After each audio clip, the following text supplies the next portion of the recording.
Where would you go if the healthcare system failed you? Our guest today is in hot water with the medical establishment, but his patients call him a lifesaver. Is he a quack or a hero? You be the judge. Join me, Mary McDougall, and Dr. John right now on McDougall, MD.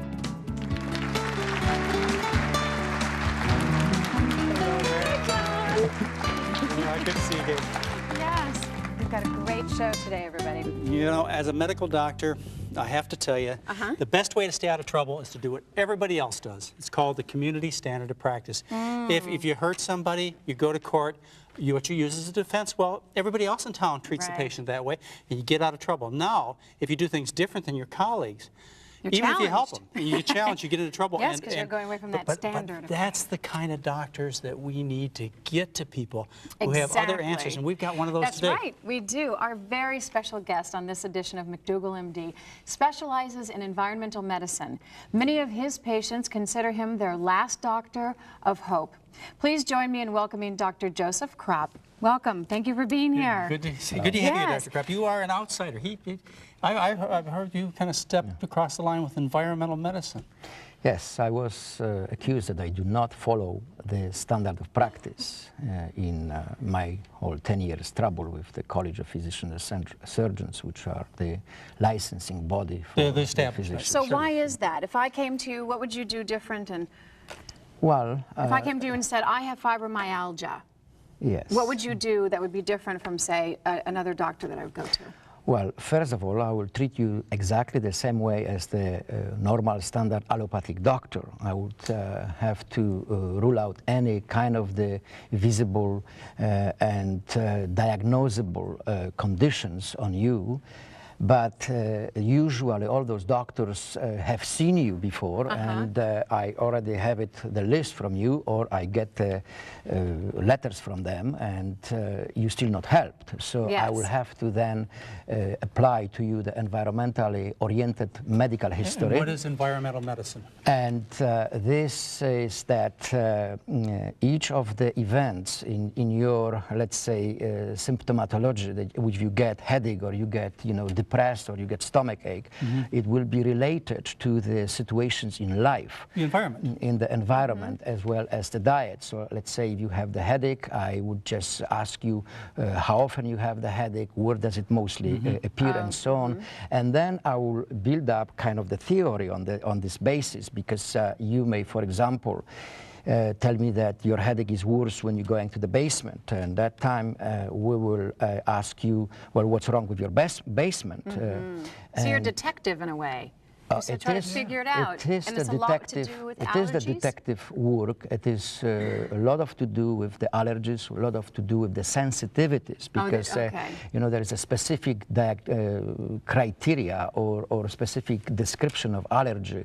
Sensitivities are a little bit different in this. So how common do you think this is, that people have these environmental sensitivities? Well, I think it was allergies and disorders related to allergy or the immunological disturbance are very common. Half the population, 80%, 20%? Any guesses? Particularly the ones who are reacting specifically to chemicals is approximately 30%. 30% of the population reacts of the population. But people talk about carpets, chemicals in carpets, chemicals in household detergents, that sort of thing. Absolutely. This is the part of the my medicine. Okay, that first after the history. Okay, I obviously through the questionnaires I'm going to find out what kind of the carpet you have, how soon or how long ago did you move to the house, or how long do you live down there. If that's a new house, this is the potential trouble for everybody who moves in, and then what else do you have in the house? Do you have any kind of the hobbies in the basement, and so on? And we ask about the patient. On that basis, once we have that kind of the history, then we do the standard workup on the But do you have any quick, easy tests?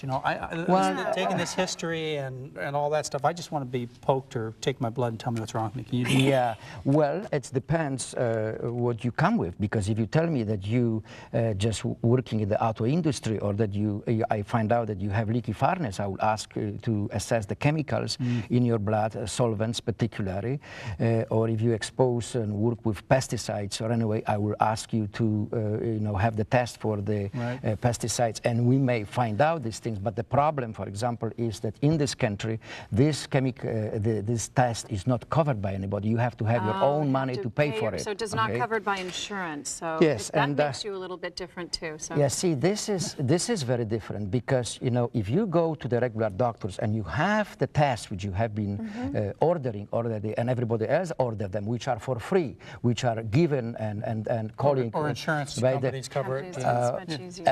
And if those tests are negative, then and you still have the problem, then you are referred to a psychiatrist. Oh, yes. Right, because they think you're crazy. Exactly. Oh, yes, absolutely. Because they think, well, there's nothing, can't be anything wrong with you. Well, no, if I can't figure out what's wrong with it, it must be your problem. That's right. So you get a tranquilizer and you go to the psychiatrist. So when you eliminate, it sounds like when you do your detective work, you eliminate certain chemicals or molds or whatever it might be that are environmental. Is there anything else that you prescribe to them? Absolutely. We just look at the patient's diet. Oh, diet. That's John's favorite thing. Tell me about what you...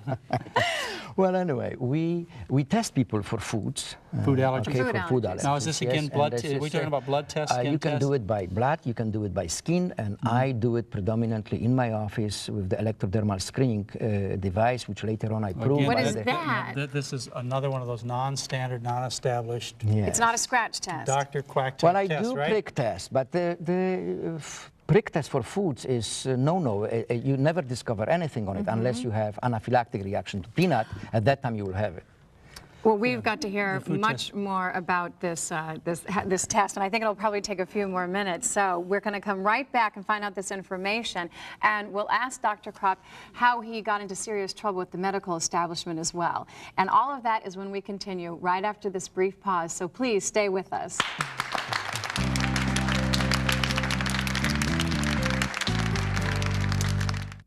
It's coming right to your neighborhood.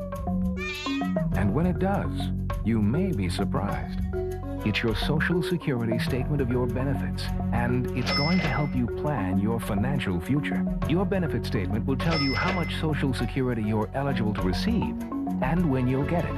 Then you'll know how much you need to save for retirement, because that's coming too. The future is in your hands. Choose to save.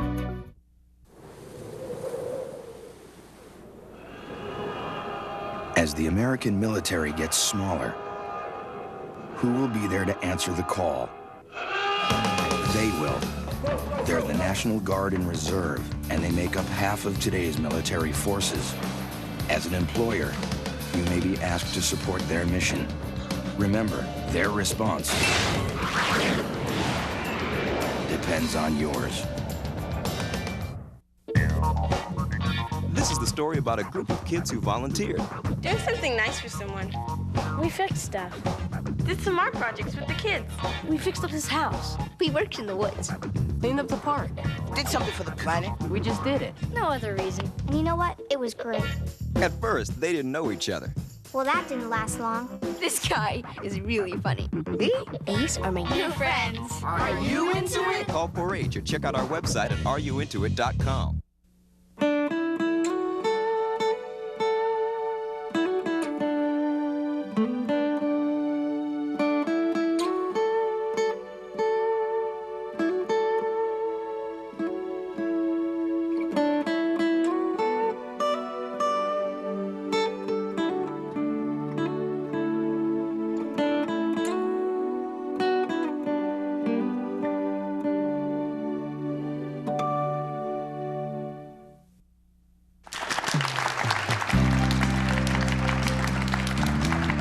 And welcome back. With us is Dr. Joseph Kropp, and Dr. Kropp is an MD, but he's quite a bit outside of the establishment in many, many things that you do. You were telling us a little bit how you test these folks. Well, we test them by either needles, okay, and it's That's controversial. Depending whom you ask.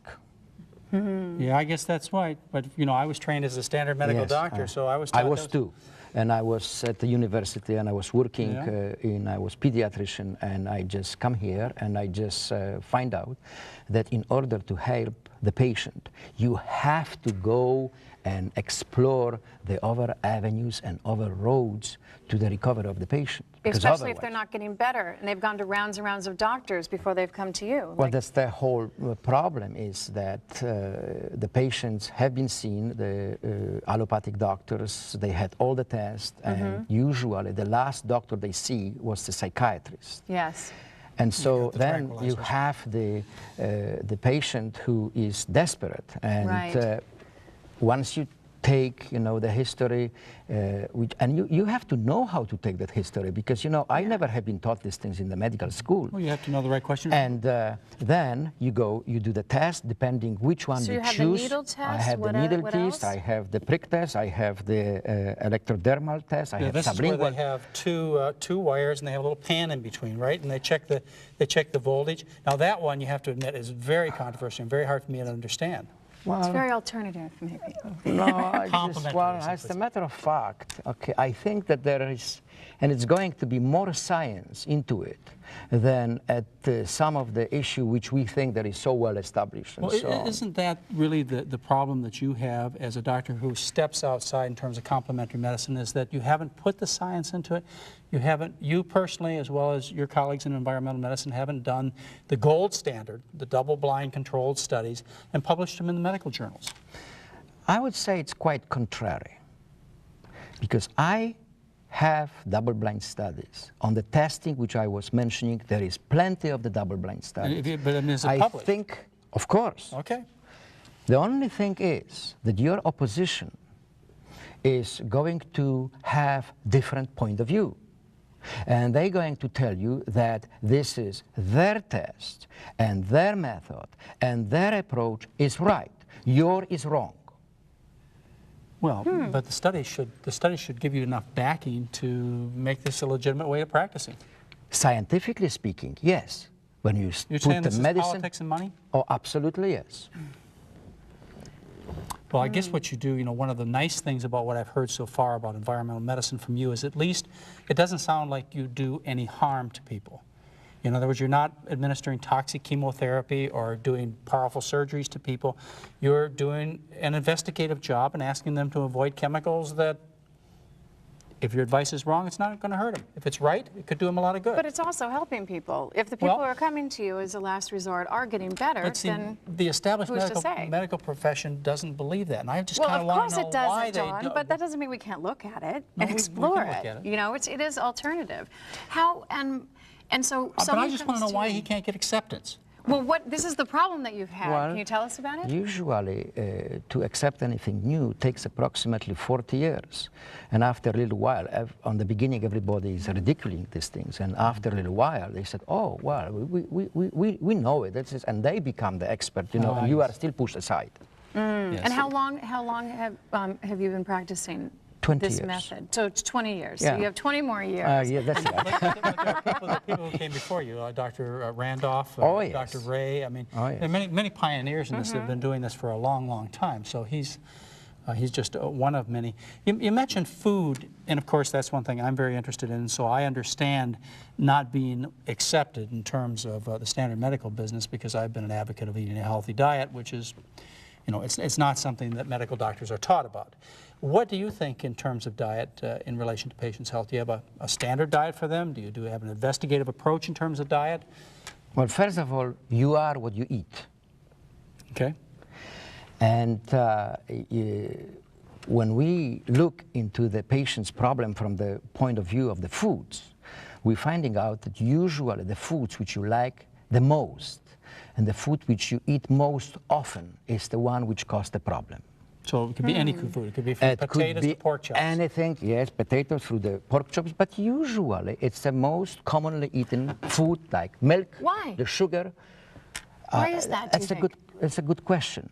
And this is the things which is not understood by the medical establishment, because people usually do not recognize this kind of the disorder, and they get addicted to food, okay?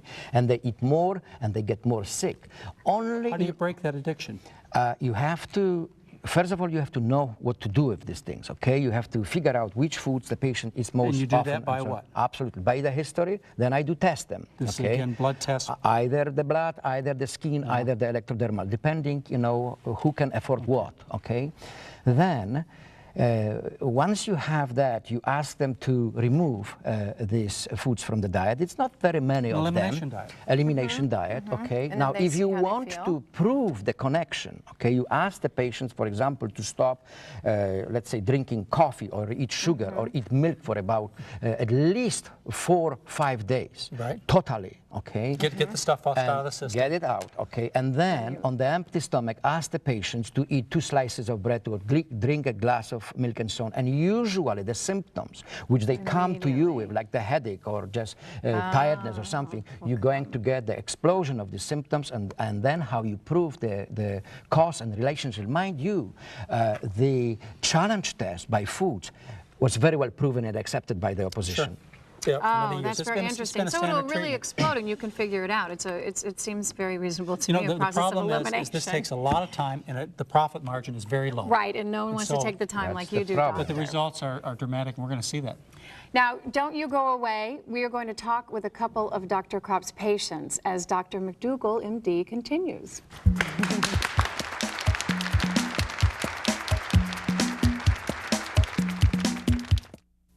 My Youth for Understanding experience was the best thing I've ever done in my entire life. If you want to learn a language, this is how you do it. You meet a whole new family that are willing to accept you and take you in. You only live once, so you do it, try it, live it. Go global. A small annoyance, left unattended, can lead to bigger problems. Like the little cheat you may find on your Medicare statement. Billing for services not provided. Unnecessary goods and services. Double billing. Medicare fraud and abuse waste billions. Who pays? You pay. If you see something questionable, fight back. Call the Medicare Fraud Hotline at 1-800-447-TIPS. A message from AARP and the U.S. Department of Health and Human Services. I think you should wear a tie. Dad, nobody wears ties to school. Tie says you're serious. It'll make a good impression. And remember, you're there to study, to learn, and to make something of myself. I got it. Almost half of all UNCF students are the first in their family to go to college. They have some great architecture classes. Dad, I'm not really interested in architecture. Well, keep your options open. And remember, no girls until my work is done. And I'd make sure that I got my lunch. Dad, you're not going. I am.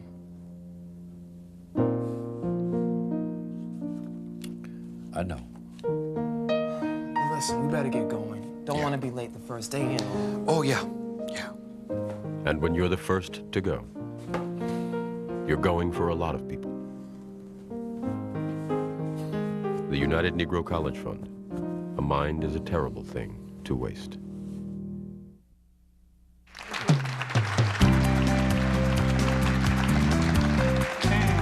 And welcome back. With us we have Dr. Joseph Kropp, MD.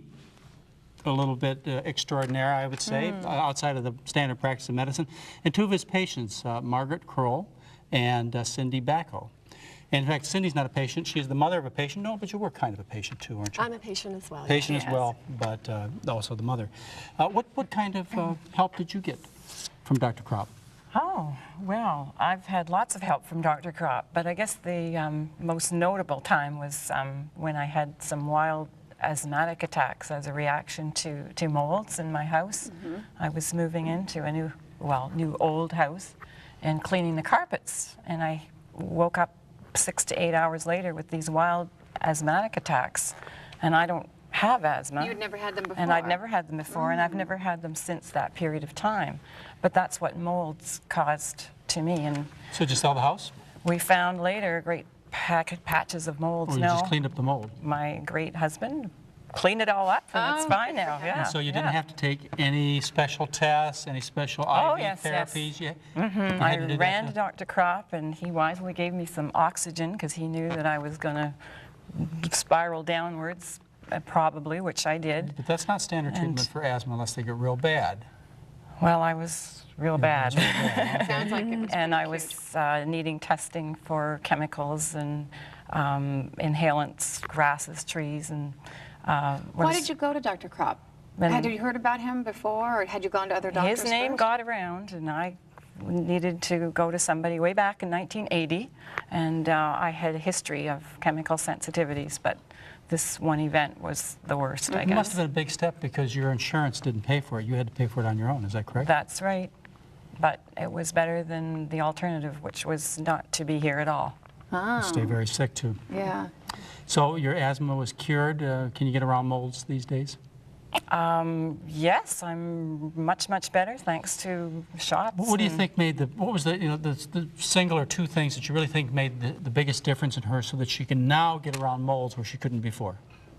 Well, I think we were desensitization.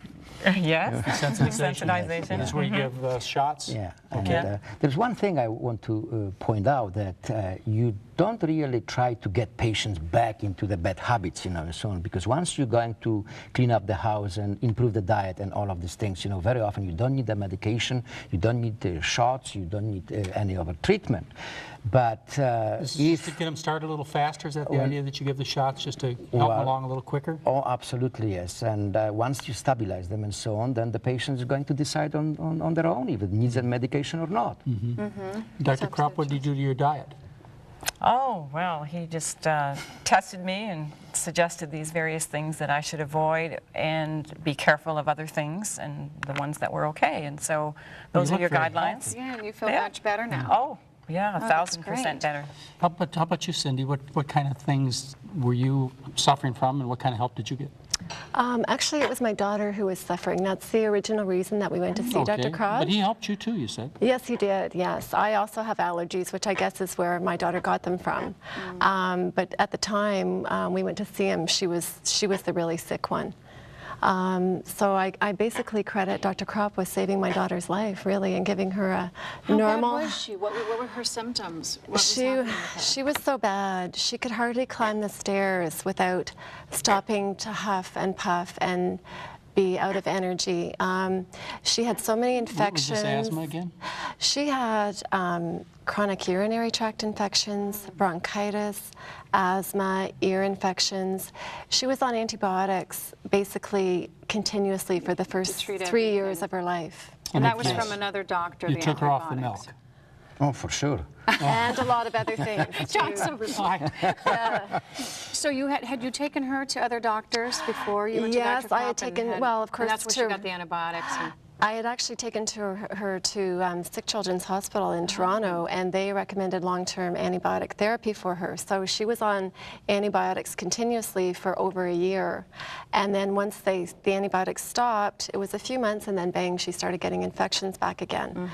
So they suggested putting her on the therapy again. And at that point, we were getting really desperate. And we had, we just decided, no, we can't do this anymore. We have to find some other way to treat her. And did people think you were crazy? Did your own MDs? What was their response to you, saying, oh, no more antibiotics? My own MD thought I was crazy, yes. I'm sure. What does he think now? He doesn't say anything. He looks at Jamie, and he looks at her, and he says, she's very healthy now. She looks whatever really you're good. doing, just keep doing it. Yes, that's what they say. That's right. Don't tell me about it. Don't tell me about it. That's right. I don't want to know about it. Don't tell me what you did, but it worked. I guess that's now, how long has she been well? She's been well now for 4 years, I guess. 4 years. She was 3.5 when I first took her to Dr. Kropp, and she's 8.5 now, so 5 years. I want to mention one thing. Yes. She did not believe me on the beginning also. I so it was a leap of faith for you. You know what? It was because when you go to, going to regular doctors, going to Sick Kids, which is one of the greatest hospitals in Toronto or Canada, you're conditioned to believe what doctors tell you. So if they tell you your child needs antibiotics, you just believe them. And I'd say going to Dr. Kropp too was a big educational process for us as well. For these desperate people out there, and there are a lot of our viewers who are in the same situation that these two women were, how do they find an environmental doctor? Usually word of mouth. Are they listed in the yellow pages under environmental medicine?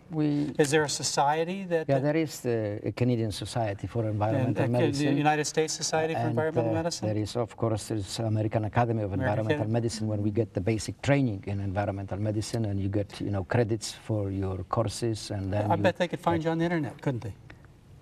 Maybe, but not from the. I don't advertise really my practice. No, but they could find the American Academy of Environmental Medicine, the Canadian Academy of Environmental Medicine. That's a very good point. We are going to be right back, and we'll continue our conversations with Dr. Kropp and his patients. So stay tuned. Right after these messages, we'll be back.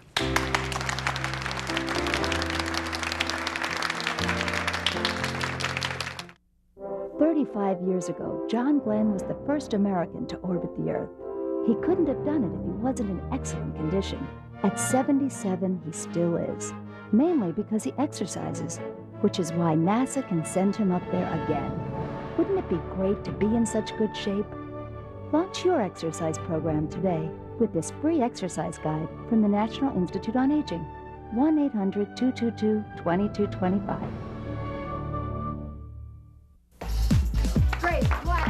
You might think by exercising, eating healthy, and not smoking, you can prevent heart disease, right? Wrong. Lifestyle changes can only improve your odds, not prevent heart disease. But why worry? Heart disease is not a problem for women. Wrong again. 1 out of 2 women die from heart disease. It's the #1 killer. Call the National Heart Foundation at 1-800-437-2423. Get the truth. Did you know that 1 out of every 4 children goes through a stage during which they may stutter? If someone you know has a stuttering problem, the Stuttering Foundation of America is ready to help. For free informative brochures and a nationwide resource list, call the nonprofit Stuttering Foundation of America at 1-800-992-9392. That's 1-800-992-9392. There's a vacation village for sick kids near all the fun in Orlando. It's called Give Kids the World. I never saw my mom and dad laugh so much. You could take your family for free if you're a kid like me with a terminal illness. You know a kid like that would like to come here. Call 1-800-995-KIDS. I wish I could come back.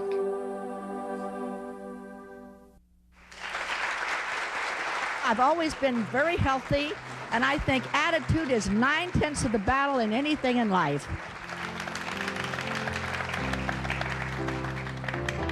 And welcome back. We have an addition. We have Jamie McDougall here, and you're one of the main reasons that we're here, because you got better. How are you feeling now? Really healthy and good. And what kind of strange things do you have to do to stay that way? On a special diet, and I have to take syrups at night and pills in the morning, and calcium before I go to bed. And you're feeling much better now? Do you remember before? A little bit. A little bit. Yeah. Well, we're glad you're feeling better. Thank you so much thanks for coming out and joining here with us and sharing your stories with us. It's so important. Thanks, all of you. Thank you. Thank you for being here. And bye-bye.